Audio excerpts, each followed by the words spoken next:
કે જ્યારે એકવાર ભગવાન બ્રહ્માંડ ઘાટ પર વિરાજેલા છે અને બ્રહ્માંડ ઘાટ પર જ્યારે પ્રભુ બિરાજતા હતા અને રમતા રમતા ભગવાને એક માટીનું ઘર બનાવ્યું અને એ માટીના ઘરને જ્યારે શ્રીદામાએ તોડી દીધું અને ભગવાન રડવા લાગ્યા.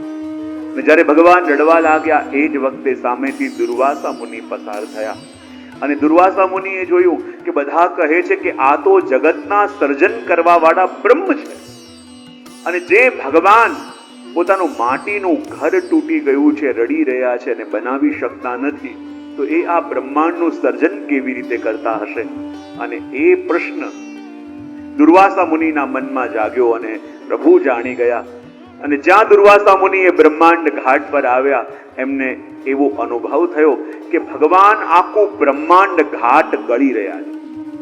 અને જ્યારે આખું બ્રહ્માંડ ઘાટ ભગવાને ગળી લીધું અને દુર્વાસા મુનિ પણ એમની સાથે સાથે પ્રભુના ઉદરની અંદર ગયા અને પ્રભુના ઉદરમાં કહેવાય છે કે અનંત કોટી બ્રહ્માંડના દર્શન દુર્વાસા મુનિએ કર્યા અને એમનો ક્ષોભ દૂર થયો, એમનો સંશય દૂર થયો. ભગવાન કે જેવી લીલાનો અનુભવ મેં દુર્વાસા મુનિને કરાયો છે એવો જ મારી મૈયાને પણ કરાવવો પડશે. અને રમતા રમતા ભગવાને એક માટીનો ગોલો બનાવ્યો, પોતાના મુખમાં પધરાવ્યો. પાસે બિરાજેલા દાઉજી જોઈ ગયા અને દાઉજી કહેવા લાગ્યા, કનૈયા તે માટી ખાધી? ભગવાન કે ના, મેં માટી નથી ખાધી. ત્યાં જ યશોદા મૈયા આવ્યા અને દાઉજી કહે, જુઓ મૈયા, આ લાલાએ માટી ખાધી છે. જ્યારે હું પૂછું છું તો કહે છે કે મેં માટી નથી ખાધી. મૈયા કહે, કેમ લાલા તે માટી ખાધી? અને ભગવાને પોતાના બંને હાથ પોતાના મુખ પર રાખી દીધા છે અને કહી રહ્યા છે, નહમ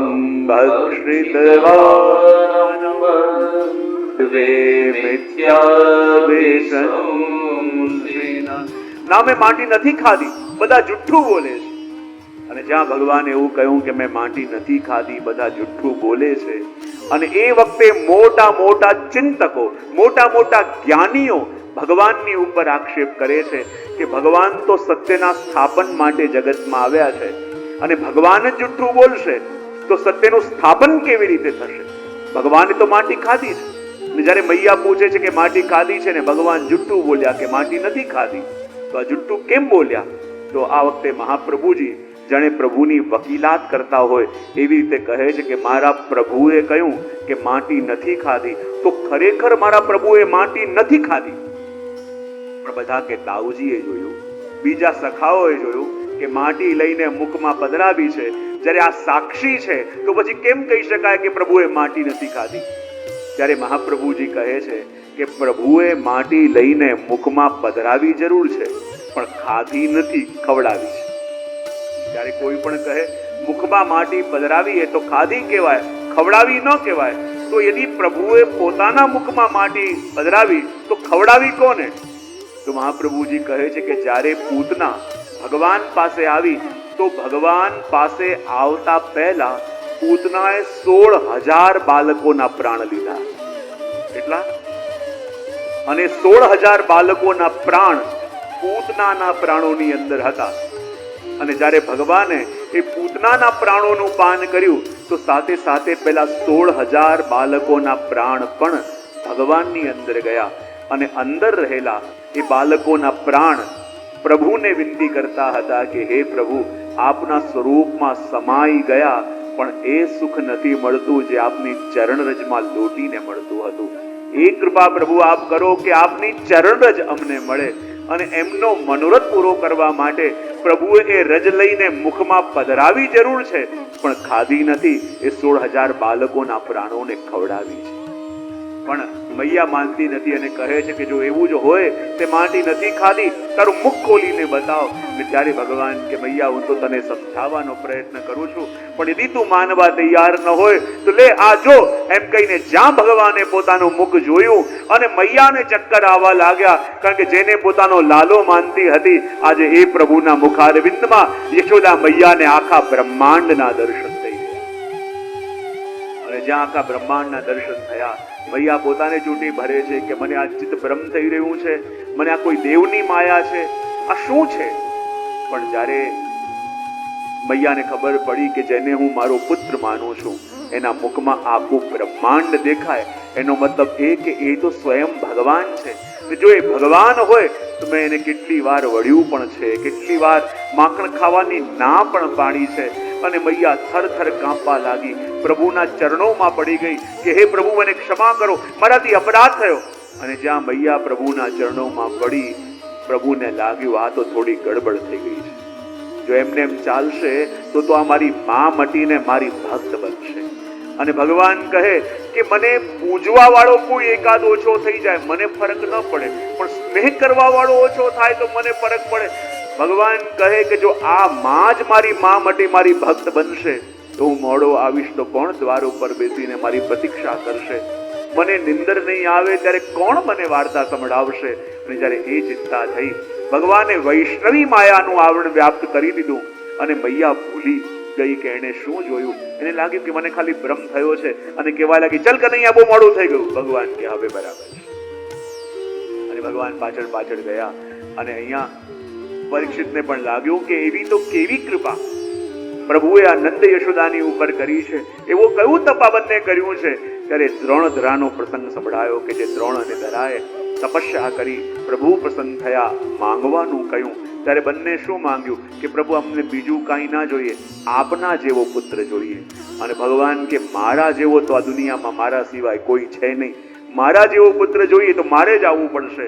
અને ભગવાન પોતે ત્યાં પધાર્યા. અને આગળ 9, 10 અને 11 આ 3 અધ્યાયોની અંદર સુંદર લીલા છે, જેને કહેવાય દામોદર લીલા કહેવાય. વેદના ભગવાન કેવા છે, જેને કહેવાય સર્વતંત્ર સ્વતંત્ર. પણ અમારા ભાગવતના ભગવાન તો ભક્તોના હાથે બંધાયા પણ છે, ભક્તોના હાથે પ્રભુ બંધાયા પણ છે. અને એ જ લીલાનું વર્ણન આ દામોદર લીલાના 9, 10 અને 11 આ 3 અધ્યાયોમાં છે. તો શ્રવણ આ લીલામાં આપણે કરીએ. કારણ કે યશોદા મૈયાને એમ લાગે છે કે મારા ઘરમાં આટલું બધું માખણ છે, આટલા બધા દહીં છે, તો પણ ઘરનું માખણ છોડીને પ્રભુ બીજે અરગવા કેમ જાય છે?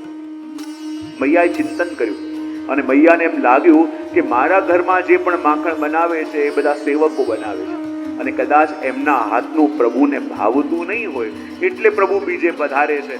તો મૈયાએ આજે નક્કી કર્યું કે આજે પ્રભુની એકો એક સેવા હું બીજા કોઈની પાસે નહીં કરાવું, પણ હું જ જાતે કરીશ. અને જેટલા દાસ દાસીઓ છે એમને બીજા કામમાં લગાવી દીધા. અને સવાર પડી છે અને મૈયા જાગી ગઈ છે. આજે બધી સેવા પોતે કરવાની છે અને સવારે ઉઠીને દહીં વલોવી રહી છે. અને દ્રશ્ય કેવું લાગી રહ્યું છે એનું વર્ણન સુખદેવજી મહારાજ કરે છે. વિચાર કર્યો, જુઓ તો ખરા અમારું કેવું સૌભાગ્ય કે જે યશોદા મૈયા પ્રભુની સેવા કરે છે અને જે હાથ પ્રભુની સેવા કરી રહ્યા છે, અમે એ હાથની શોભા બન્યા. અને પોતાના ભાગ્ય પર ઇટલાઈને એ કંગન ખન ખન ખન ખન ખનકે છે. જેમ જેમ મૈયા દહીં વલોવે અને એમનું મુખ હલે અને કાનમાં ધારણ કરેલા કુંડળ છમ છમ છમ છમ ચમકે છે. બોલે કેમ? કાનમાં ધારણ કરેલા કુંડળોએ વિચાર કર્યો, જો તો ખરા અમારું કેવું ભાગ્ય કે મૈયાના મુખથી ગવાતા કીર્તનોનું જે શ્રવણ કરે છે એ કાનોની શોભા અમે બન્યા. અને પોતાના ભાગ્ય પર એટલાય એ પણ છમ છમ છમ છમ ચમકવા લાગ્યા. અને એટલો આનંદ મૈયાને સેવામાં આવી રહ્યો છે, પણ એ આનંદ બહુ વાર સુધી રહ્યો. તમને કેવી રીતે બધી ખબર છે? એ આનંદ બહુ વાર સુધી રહ્યો નહીં. બોલે કેમ? ત્યાં પણ એ જ થયું જે આપણા ઘરમાં રોજ થાય છે. બોલે શું થાય છે? હમણાં સુધી મૈયા સેવા કરતી હતી, બહુ આનંદ આવતો હતો. ત્યાં બીજી ઘડીએ મૈયાને વિચાર આવ્યો કે આજે તો બધા દાસ દાસીઓને બીજા કાર્યમાં રોકી દીધા છે, એટલે આ કામે બાકી છે, પેલું કામે બાકી છે, આ કામ બાકી છે. અને જ્યાં આ બધું યાદ આવ્યું અને જે હાથ ધીમે ધીમે સેવા કરતા હતા, હવે હાથ જલ્દી જલ્દી ચાલવા લાગ્યા. હમણાં સુધી લાગતું હતું કે હું સેવા કરી રહી છું, પણ હવે ભાવ એ આવ્યો કે આ કામ જલ્દી પૂરું કરું તો બીજા કામ. અને જ્યાં હાથ જલ્દી જલ્દી ચાલવા લાગ્યા અને સૂતેલા પ્રભુ જાગ્યા. ચાલતા ચાલતા આવ્યા અને મૈયાના બંને હાથ પકડીને કહે કે મૈયા, હમણાં સુધી તું સેવા કરતી હતી, પણ હવે ક્રિયા થઈ રહી છે. જ્યારે સેવામાં, જ્યારે ક્રિયામાં ભાવ ભળે ત્યારે એ સેવા બને, અને સેવામાંથી જ્યારે ભાવ જાય તો એ ક્રિયા થઈ જાય. હમણાં સુધી સેવા કરતી હતી પણ હવે ક્રિયા થઈ. સેવા માણસને થાકનો અનુભવ ન થવા દે અને ક્રિયા માણસને થકવી દે. જે દિવસે પ્રભુની સેવા કરતા કરતા થાક લાગે ત્યારે માનજો આજે સેવા નહીં, આજે ક્રિયા થઈ. જ્યારે પોતાના પ્રિય માટે કંઈક કરતા હોઈએ ને થાકનો અનુભવ ન થાય, પણ જ્યારે કામ કરીએ છે એમ માનીને કરીએ કે આ કરવું પડી રહ્યું છે માટે કરીએ છે ત્યારે માણસ થાકે છે. અને જ્યારે પ્રભુ જાગ્યા, ચાલતા ચાલતા આવ્યા અને મૈયાના બંને હાથ પકડ્યા. મૈયાને લાગ્યું મારો લાલો ભૂખ્યો થયો છે અને જ્યાં પોતાના ખોળામાં બિરાજમાન કરાવી અને સ્તનપાન કરાવવા લાગ્યા ત્યાં જ મૈયાની દૃષ્ટિ પડી સામેના ચૂલા ઉપર અને શું જોયું કે ચૂલામાં દૂધની જે તપેલી મૂકી હતી એમાં દૂધમાં ઉભરો આવ્યો અને જ્યાં ઉભરો આવ્યો મૈયાએ પ્રભુને મૂક્યા નીચે અને તપેલી સાચવવા માટે મૈયા ભાગી. અને આ વાત પ્રભુને ગમે. તમને કેવી રીતે બધું ખબર? આ વાત પ્રભુ ન ગમી. બોલે કેમ ન ગમી? મૈયા કે પ્રભુ કે હું મૈયા તારા ખોળામાં બેઠો હતો, ભૂખ્યો હતો, તું મને દૂધ પીવડાવતી હતી અને દૂધની તપેલી સાચવવા માટે ભાગી.